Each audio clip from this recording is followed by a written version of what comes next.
I am pleased and petrified to announce that I am going to read Margaret Atwood's The Handmaid's Tale. Have me in your thoughts and prayers for the next week because this book is scary. The Handmaid's Tale is my big scary book club book this month, and I am worried. I'm worried for how I'm gonna find it. I'm a big old wuss, I'm a big old baby when it comes to gore and scary things. I watched a bit of the series. For those who don't know, the premise of The Handmaid's Tale is it's kind of dystopian. Is it sci-fi? Would you say it's sci-fi? It's this dystopian world where the population has dipped loads, fertility is really low, and so you have these handmaids who are the few remaining fertile women who are basically given to rich people to have their babies for them. They're sort of treated as like incubators and no more. And the show was difficult to watch. I didn't finish it because it was so graphic, but Margaret Atwood is meant to be an incredible author, and so this week we're gonna do it. Do I have anything else to say? No, let us begin. I'm only 70 pages in, but and this is the first book I feel maybe ever that I felt this way. I will be incredibly surprised if this doesn't end up being a 5-star. The writing is just crazy. Generally when I read books, obviously I'm very in awe of the skill it takes to write a book, but sometimes when you read a book I'm just like, I cannot believe humans are capable of expressing themselves this well and of creating a world and a story and like portraying emotion this well, and this is what I'm finding with The Handmaid's Tale. Also, side note, you're at a bit of a weird angle because I haven't been able to find the right light, and anyway, I want to show you what you're leaning against because it feels very appropriate. Like, I'm reading The Handmaid's Tale, which is meant to be like, it's a pretty kind of feminist book, or at least a lot of its like important feminist topics are within it. The actual world isn't very feminist. Anyway, and you're currently leaning against this incredibly voluptuous candle that I own. Look at this lady.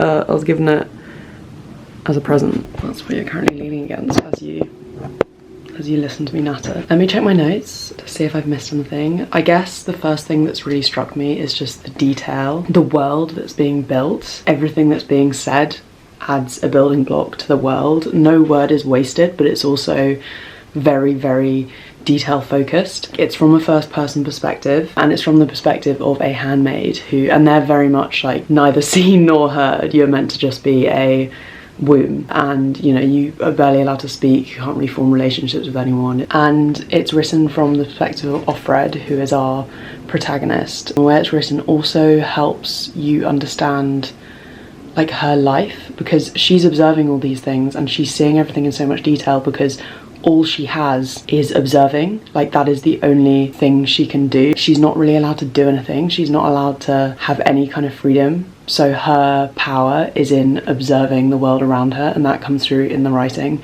And her power is also in just telling this story, even if just to herself. There's a really cool line in it. If it's a story, even in my head, I must be telling it to someone. And then there's a little paragraph about it, and it's just stunning. Like, it's just really scary. And yeah, overall this book is incredibly tense. Nothing crazy graphic has happened so far. I'll report back and tell you how I find it when it comes. But yeah, really enjoying myself. I'm finding it really interesting because there's actually quite a lot of humour in this book. I'm someone who, when I read, I did a big deep dive after reading Crime and Punishment because I was finding Crime and Punishment like kind of funny in a tragic way, but I was still finding it kind of humorous. And I was in the depths of the internet and I read about how apparently it depends on your reading style, but some people are just more prone to finding humour in books, which I think I'm like that. I'm very prone to humour, but I definitely feel like there is a lot of humour in The Handmaid's Tale. Maybe not a lot, but just like more than you would expect, given how tense it is and given how desperate and scary the subject matter is. I have an example written down here actually. So she is a handmaid and you're pretty much stripped of everything that isn't a necessity. Things like moisturizing creams are described as frivolities, and it's like sinful to use them. So what she does is she hides butter from dinner in her shoe, and then in the evenings she'll like cover her face in butter. And she talks about how that's something that all the other handmaids do, and it's something that they kind of, as a little community, pass this tip on.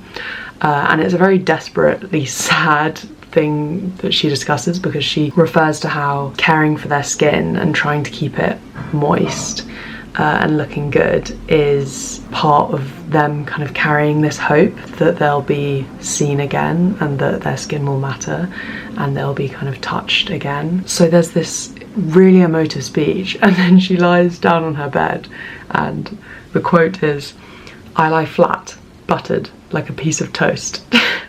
It's like, I think that's like very funny, kind of silly, because now I'm just imagining her as a piece of toast in the midst of this really upsetting content. So yeah, kind of interesting. And another line that really struck me pretty soon after the butter line, to be honest, is she says, "I want to be more than valuable." And I just think that's really powerful, because she at the moment is just an object, and she's told she's really valuable because of her functioning womb. And so her saying she wants to be more than valuable is she's trying to say she kind of wants to just live for the sake of living. She wants to be useless. I don't know. I want to be more than valuable just was a really powerful way of saying that. And I'm really fangirling Margaret Atwood right now. Okay, see you later. Hello, we are almost 2/3 through.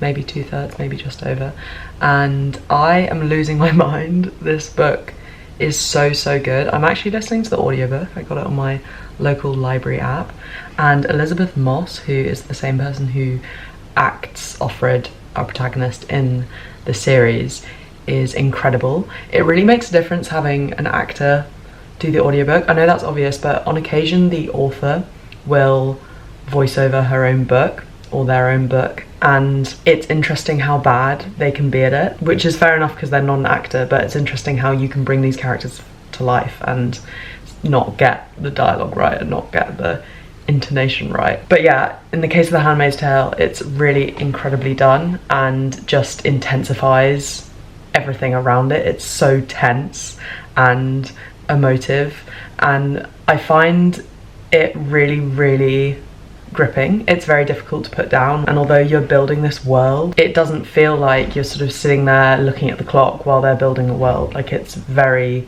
interesting. Something else I'm really enjoying is that Offred is talking to someone or writing to someone. It's kind of unclear who she's writing to or when. My interpretation of it is she's sort of saying it to herself, but the timeline is quite unclear, and she often talks about how certain things are reconstructions, and on occasion she'll describe a scene and then she'll be like, yeah, that didn't actually happen, like I made that up. The humor as well that I mentioned recently, it's fun and it keeps the book interesting, but it also creates a contrast, or at least just makes the contrast even bigger. Like the reality that she's living in is so awful, and the humor makes it just seem even more awful. And you also have a sense like she is trying to stay sane, but still live the life she's living and still be very submissive. And the way she talks, you can see that. Like, she sometimes will say things that make you think she's kind of indoctrinated, but then she'll also have her little rebellions. But even when she's talking in her own head and to herself, she tries not to rebel too much, which is also really interesting because it really brings across how surveilled they are, how you feel like even her own thoughts can be dangerous and even her own thoughts are being monitored. Overall, just incredible, and I'm also just finding it quite bearable, the gore. I think that's all I had to say. I'll let you know if I have any more thoughts. I am 50 pages from the end, so I thought I'd give you a check-in before I finish. I'm curious as to how reading it versus listening to the audiobook would have changed my reading experience. I'm so captivated by the really kind of long tangents, and to be fair, I'm someone who likes the odd long tangent, but I wonder if in book form, where you have to conjure up your brain voice, it would be a little bit more frustrating or a little bit harder to follow. So that's a thought. Other than that, this book is so grisly, but it's also incredible. I just can't believe getting inside a character like Offred's head. I can't imagine writing about how someone in such an extreme circumstance would feel. I think Margaret Atwood has done a really good job, and I definitely think the commentary around how things change and things become very extreme without you realising is really powerful and really well done. We're definitely building up to something. I'm pretty stressed. And even though I didn't watch that far into it, I'm sad that I watched the show before reading the book, similar to, because I recently read Normal People and I feel that way too, but it just disrupts your imagination. Like I even am sad I could never imagine for myself what Offred looks like and what the outfit looks like and what the place looks like. Anyway, wish me luck. One more thing, I find Offred as a character really interesting, and a really interesting choice of like type of person, because she is totally unremarkable, and I imagine that's intentional because it's more interesting to understand what, like, how a normal person would respond to this kind of scenario versus someone who is particularly brave or particularly politically active. But yeah, I'm really enjoying that choice because she's very, the stuff she does, I don't want to spoil it obviously, but things happen and it's definitely more it happening to her, and some of the circumstances she's put in, she doesn't respond in the right way, well, the right way or the brave way, and she isn't necessarily really passionate and clued up about women's rights and stuff, and people she loves and people around her are, but she's a lot more moderate in that sense, and I really like that element of her character. Hello, I am sitting here with my bowl of fruit. Actually, let me show you, because I'm a huge fan of these bowls that I'm doing at the moment, as we're coming to the end of strawberry season. You've got strawberries, sliced apple, some honey granola and some yogurt, and I'm really obsessed with this combo at the moment. I have finished, and what an incredible book. I in particular loved the point of view she portrayed, this person who's semi-insane or semi-given up, but also is still keeping hopeful and that inner conflict. There's a really interesting section at the end of the book that I didn't realise existed that's called historical notes, and because this book's fiction, it's not actually historical notes, it's basically a few hundred years in the future. You're at a conference and a historian is talking about the book. They have found the story that you've just read, The Handmaid's Tale, in the form of recordings, and he's talking about it in a very scientific, obviously made up, but talking about it as a historian and talking about the findings and talking about what they thought Gilead, the place, the society that they're in, what they thought Gilead was like.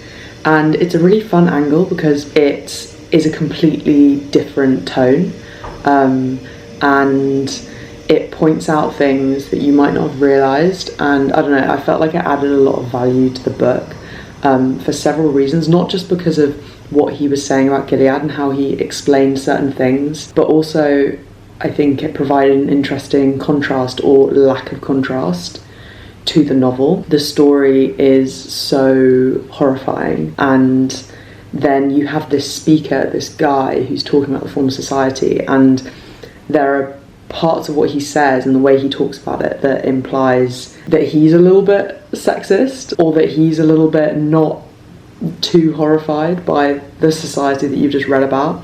And I felt like that was really powerful because the point that's being made is that, I don't know, like, no society is perfect, or at least, you know, that's not how history works. You don't just endlessly learn from historic mistakes, and it's actually very cyclical sometimes, unfortunately. And then more to that, he also spoke a lot, this historian also spoke a lot about how Gilead was actually just a combination of the societies that came before, or societies that existed already. So a lot of the rules or sort of ways of being or methods of keeping people under control were ones that existed already, which I also thought was an interesting point. Sorry, I will wrap up soon. Another thing that they mentioned that I did notice in the book, but having it reiterated was so scary. They were talking about the origin of the word particicution, which was used in The Handmaid's Tale.